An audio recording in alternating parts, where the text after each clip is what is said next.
auditor da Receita Federal do Brasil. Quer voltar para cá? Pelo Zoom. Fica à vontade. Boa tarde, senhores. Boa tarde, excelências. Então quer trocar por causa Quero disso? inicialmente agradecer... Isaac, fala um pouco mais deputado... perto do microfone, está um pouco baixo. Pelo Zoom é melhor falar perto. Tá. Oi. Ok. Melhorou. Veja, melhorou? Tá. Eu Melhorou. quero agradecer ao deputado Reginaldo Lopes pelo convite para que nós estivéssemos aqui hoje nesse debate. Agradecer também ao deputado Aguinaldo Ribeiro e a todos que nos ouvem. Eu quero dizer o seguinte, assim, para complementar, né? Então, não vou repetir nada que nenhum dos meus antecessores falou.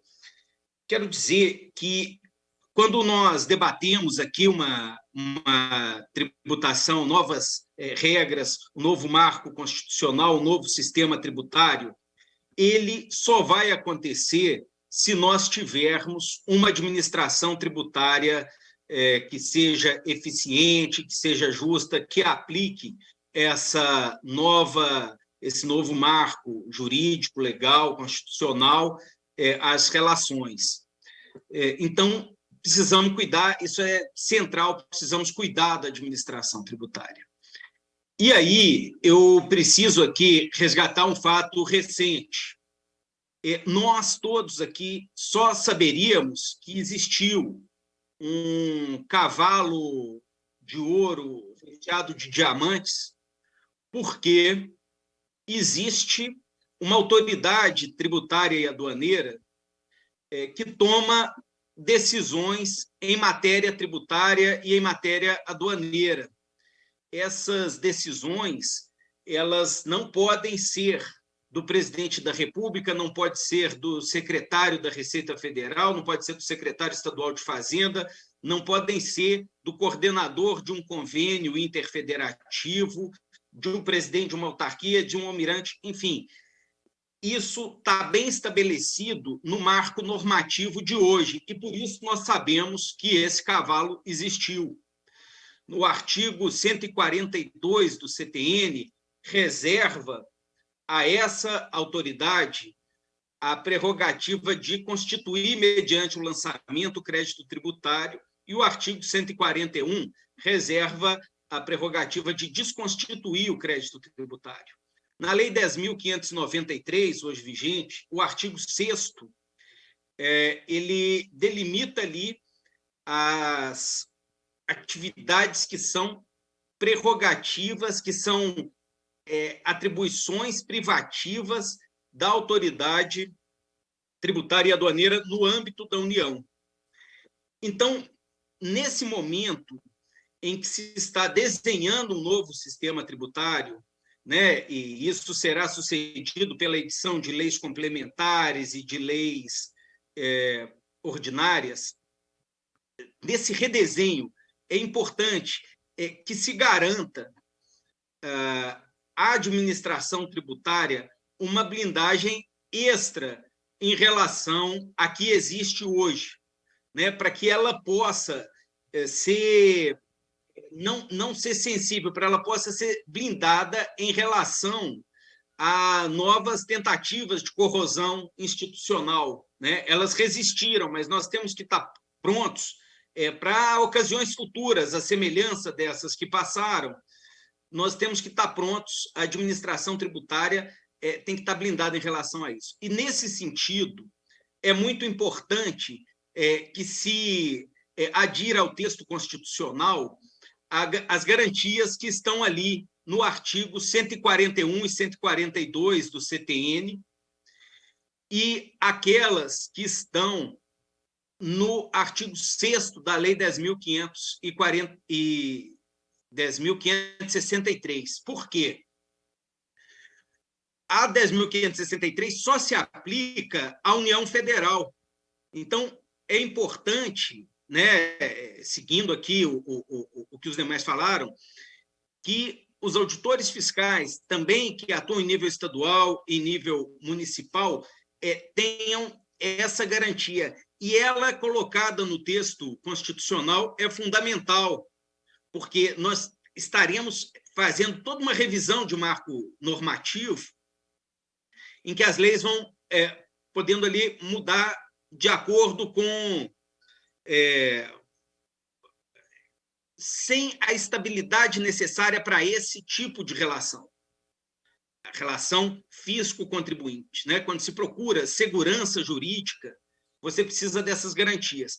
São somente essas garantias que podem fazer com que a tributação, nesse modelo que está se buscando formular e implementar a partir da reforma, seja aplicada a todos de igual forma.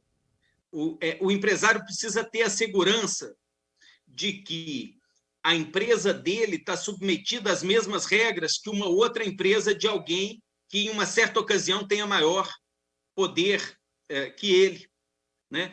É preciso que tenhamos todos, como sociedade, a garantia de que esse novo marco normativo será aplicado a todos, independente do poder detido por essa pessoa, independentemente do poder econômico, que se traduza eventualmente em outras formas de poder, como nós vimos no passado recente. Então, é fundamental que a competência para constituir ou desconstituir o crédito tributário e para aplicar as multas na legislação aduaneira seja do cargo público efetivo de provimento mediante concurso de auditor fiscal.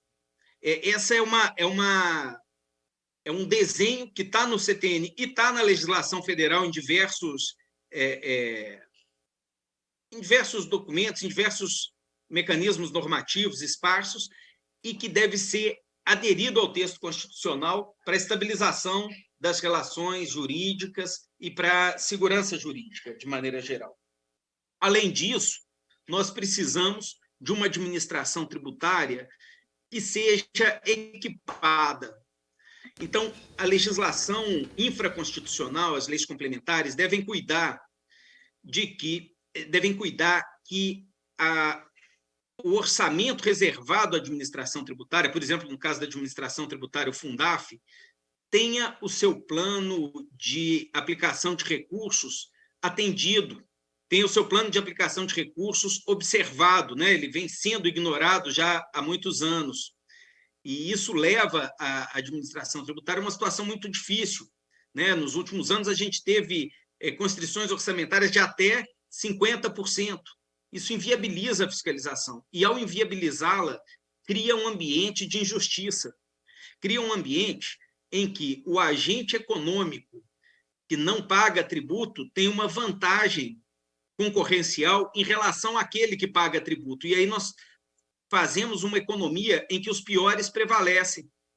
A gente faz uma economia em que sobrevive na economia aquele que age pior e não aquele que é mais eficiente, que produz melhor.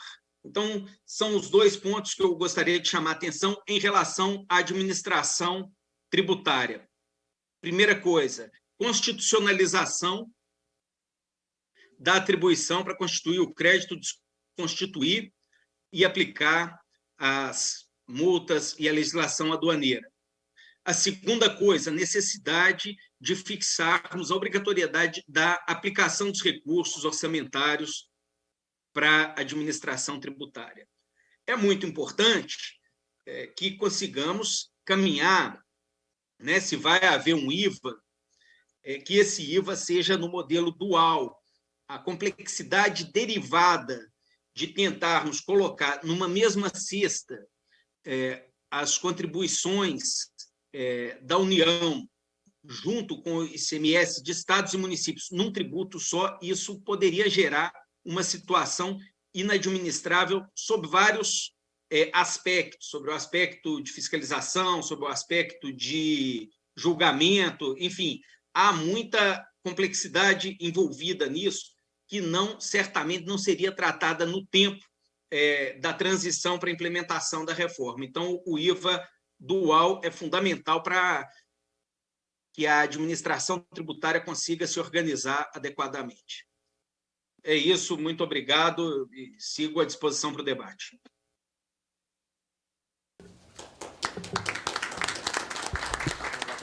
Nós que agradecemos, Isaac Moreno, Falcão dos Santos, obrigado pela contribuição. Passo a palavra para o próximo orador, Thales Freitas Alves, por 10 minutos, representando aqui o Sindicato Nacional dos Analistas Tributários.